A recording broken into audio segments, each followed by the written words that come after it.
उपद्रवी कॉकरोचों को नहीं बख्शेंगे मुख्यमंत्री शुभेंदु अधिकारी, बड़े एक्शन की तैयारी।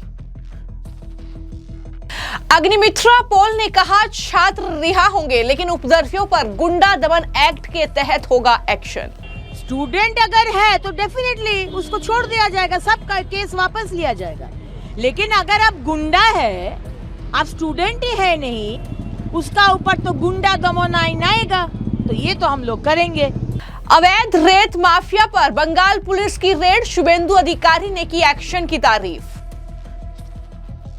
बीरभूम में बस ड्राइवर मोहम्मद नजीबुद्दीन के घर 5.5 करोड़ कैश और 15 किलो सोना बरामद।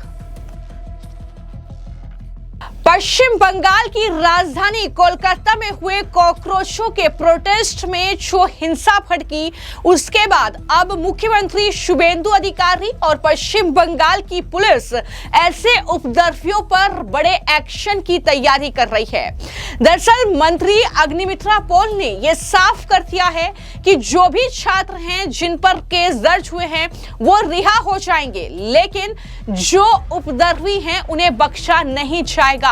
उन्होंने साफ तौर पर कहा है कि हिंसा, अलगाववादी नारे और विदेशी फंडिंग के इशारे, ये सारी चीजें जो है देखी जा रही हैं और उन पर काम करने वाले उपद्रवियों के खिलाफ गुंडा दमन एक्ट के तहत सख्त कार्रवाई की जाएगी। ये बड़ी बात शुभेंदु अधिकारी की मंत्री अग्निमित्रा पॉल के जरिए कही गई है। क्या कुछ जानकारी उन्होंने दी है और क्या बड़ा हमला कॉकरोचों के इस प्रोटेस्ट को लेकर बोला है, जरा सुनिए। हमारे महामहिम अदालत के जो राय है वो हमारे नतमस्तक होके हम लोग स्वीकार करेंगे, लेकिन जिसको अरेस्ट किया गया या केस दिया गया, देखना पड़ेगा कि वो स्टूडेंट है कि वो लोग गुंडा है। स्टूडेंट अगर है तो डेफिनेटली उसको छोड़ दिया जाएगा, सबका केस वापस लिया जाएगा। लेकिन अगर आप गुंडा है, आप स्टूडेंट ही है नहीं, आप किसी पार्टी का छत्रछाया में आकर देश को अशांति करने का आपका एजेंडा है, कश्मीर को आज़ादी दो और कश्मीर का 370 वापस दो, ये सब तो स्टूडेंट का इशू नहीं है। तो कौन सा देश का फंडिंग लेके आप लोग ये करवा रहे, उसको तो हम लोग छोड़ेंगे नहीं, उसका ऊपर तो गुंडा दमन आइन आएगा, तो ये तो हम लोग करेंगे। यहाँ प्रोटेस्ट करने की धमकी कांग्रेस पार्टी ने दी, अगर केस नहीं कर पाएंगे बंगाल में प्रोटेस्ट होगा। सारे धमकी बंदूक लगाकर शुभेंदु अधिकारी का सरकार को आप लोग डरा नहीं पाएंगे। महामहिम अदालत के राय हम लोग एकदम स्वीकार करेंगे अगर वो स्टूडेंट है। अरे स्टूडेंट है, डरेंगे क्यों? स्टूडेंट है तो कहीं ना कहीं आप तो स्टूडेंट है। आप स्टूडेंट ही नहीं है, आपका दूसरा कुछ इशू, और आप पुलिस को मारेंगे, संवाद माध्यम को मारेंगे, महिला जर्नलिस्ट को मारेंगे, कपड़े फाड़ देंगे, हॉस्पिटल भेज देंगे, तो ये तो हम लोग स्वीकार नहीं करेंगे। अब देखिए, जब सरकार में कोई बैठा रहता है, कोई अगर इतना बुद्धू है, हमको मालूम नहीं था कि ममता बनर्जी इतना बुद्धू है, क्योंकि मुझे मालूम था कि वो बहुत उच्च दिमाग के नेत्री है, लेकिन जब सरकार में रहते थे तो समझे कि उनको कभी हटाया नहीं जाएगा, तो आम्फान का दुर्नीति कभी बोले नहीं, 21 जुलाई का कमीशन रिपोर्ट कभी बोले नहीं, लेकिन कुछ दिन पहले हमारे मुख्यमंत्री उसको एक्सपोज कर दिए। 21 जुलाई को लेकर इतना नाटक, इतना मंच, इतना पगलू डांस, इतना रोना धोना, लेकिन जिसको 25 लाख देना था उसको 2 लाख दिया गया, जिसको 5 लाख देना था उसको 15,000 दिया गया। टीएमसी इज एक्सपोज्ड, उन लोग का हिपोक्रेसी हैज बीन एक्सपोज्ड।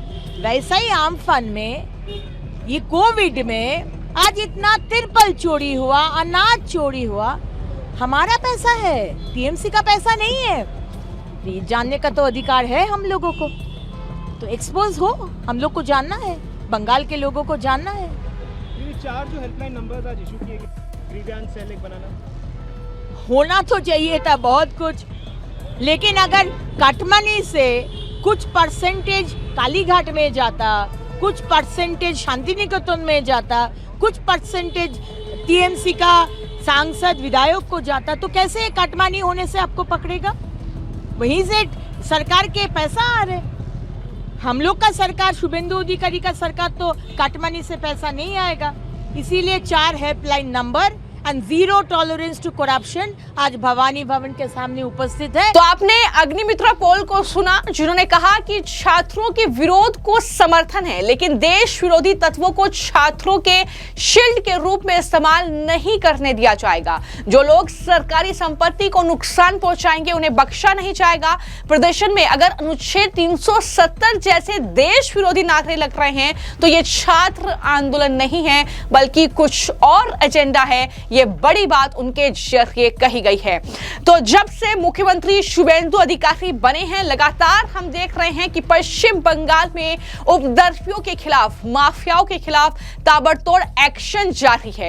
एक तरफ जो कॉकरोच प्रोटेस्ट के नाम पर उपद्रवियों ने बवाल काटा, वहां पर मीडिया कर्मियों को निशाना बनाया, उन पर गुंडा दमन एक्ट लागू करेंगे शुभेंदु अधिकारी, उनकी पुलिस। तो वहीं पर रेत माफियाओं के खिलाफ भी बड़ी कार्रवाई जो है वो दरअसल पश्चिम बंगाल में हो रही है। और अब जो बड़ी जानकारी है वो ये कि बीरभूम पुलिस ने मोहम्मद बाजार पुलिस स्टेशन के तहत अवैध रेत माफिया टुल्लू मंडल उर्फ मोहम्मद नजीबुद्दीन के ठिकानों पर रेड की है और बताया ये जा रहा है कि ये अवैध रेत माफिया है और वैसे ये सरकारी बस ड्राइवर भी है। तो इसके यहाँ पर रेड हुई है, छापेमारी हुई है और इस ऑपरेशन में पुलिस को बड़ी सफलता हाथ लगी है। बताया ये जा रहा है कि 5.5 करोड़ रुपए कैश और 15 किलो सोना इस सरकारी बस ड्राइवर के घर से मिला है। यानी इस तरीके से ये रेत माफिया पाले गए हैं। पिछली सरकार में जब ममता बनर्जी की सरकार थी, इसको लेकर खुद मुख्यमंत्री शुभेंदु अधिकारी ने पोस्ट करते हुए जानकारी दी और उन्होंने इस पूरे ऑपरेशन में शामिल पश्चिम बंगाल की पुलिस के डीजीपी और बीरभूम पुलिस एसपी और बीरभूम जिला पुलिस के अधिकारियों की तेज, पेशेवर और निर्णायक कार्रवाई की तारीफ की। साथ ही कहा कि भ्रष्ट लोगों के खिलाफ पश्चिम बंगाल सरकार का अभियान भ्रष्टाचार के प्रति 0 टॉलरेंस पॉलिसी अपना मुख्य सिद्धांत मानते हुए हम जारी रखेंगे, ये साफ तौर पर शुभेंदु अधिकारी ने कहा है। तो कुल मिलाकर कहीं कहीं उन्होंने स्पष्ट कर दिया है कि जो भी दागदार अतीत वाला कोई भी व्यक्ति है जिसने सार्वजनिक संसाधन का शोषण करके तत्कालीन सत्ताधारी राजनीतिक पार्टी के साथ मिलीभगत करके संपत्ति अर्जित की है किसी भी तरीके से, चाहे वो रेत माफियागिरी करके हो, फिर चाहे वो कोयला घोटाले में हो या फिर अन्य जो घोटाले पश्चिम बंगाल में हुए हैं, उन्हें किसी भी सूरत में बख्शा नहीं जाएगा। सीएम शुभेंदु अधिकारी ने अपने इस पोस्ट में यह स्पष्ट कर दिया कि सार्वजनिक संपत्ति जनता की है और जो लोग इसे लूटते हैं उन्हें कानून की पूरी सख्ती का सामना करना पड़ेगा। सतर्कता और बिना किसी समझौते के कार्रवाई जारी रहेगी। माफिया सिंडिकेट के खिलाफ एक्शन जारी रहेगा। ये बड़ी बात और मुख्य बातें जो हैं स्पष्ट कर दी हैं, यानी पहले ही चेता दिया है कि ऐसे लोगों पर कार्रवाई होगी, ऐसे लोगों को किसी भी सूरत में बख्शा नहीं जाएगा। लगातार देखने को मिल रहा है, बता दें कि जब से पश्चिम बंगाल में सत्ता परिवर्तन हुआ है, मुख्यमंत्री शुभेंदु अधिकारी बने हैं, लगातार हमने देखा है कि जो अवैध कब्जे जिसने किए उस पर बुलडोजर की कार्रवाई हुई, जो भी आपराधिक जिनका रिकॉर्ड था टीएमसी के नेताओं का उन पर एक्शन हुआ, उनकी गिरफ्तारी हुई, माफियाओं को नहीं बख्शा गया और इस तरीके से माफिया सिंडिकेट के खिलाफ भी लगातार ये ताबड़तोड़ एक्शन जो है वो मुख्यमंत्री शुभेंदु अधिकारी पश्चिम बंगाल की पुलिस का जारी है। और ये बड़ी जानकारी है कि अब एक बस ड्राइवर के यहां से 5.5 करोड़ रुपए कैश और 15 किलो सोना, आखिर ये कहां से आया है? सवाल बड़ा है। क्या राजनीतिक दल का संरक्षण मिला हुआ था? हालांकि जानकारी यह है कि टीएमसी में ममता सरकार के जो करीबी हैं, अनुव्रत मंडल, उनके करीबी हैं ये जो रेत माफिया जिसके घर पर रेड हुई है। तो इस तरीके से टीएमसी कनेक्शन भी निकलकर सामने आया है। लेकिन देखना होगा कि आगे इस मामले में क्या कुछ जांच पुलिस करती है और कौन से चेहरे बेनकाब होते हैं। फिलहाल इन दोनों मामलों को लेकर आपकी क्या राय है, हमें कमेंट बॉक्स में जरूर लिखें। धन्यवाद।